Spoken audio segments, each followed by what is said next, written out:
আসসালামু আলাইকুম। কেমন আছেন সবাই? আমাদের বাংলাদেশে একটা খারাপ প্রচলন আছে, যেটা আমরা কখনোই বলি না। আমরা পরিবর্তন চাই, কিন্তু আমরা নিজেদের পরিবর্তন করি না।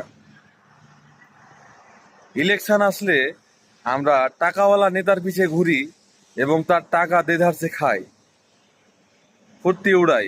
ভোট আমাদের কাছে টাকা খাওয়ার একটা উৎসব হয়ে যায়। আমাদের দেশের জনগণের কাছে ভোট আসলে যেন সবাই না, কিছু পার্সেন্ট লোকের মধ্যে খুব আনন্দ বিরাজ করে। তারা খুব নেতার পিছে পিছে ঘুরে টাকা খায়।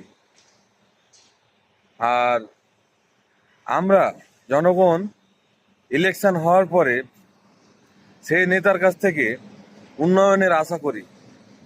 কিভাবে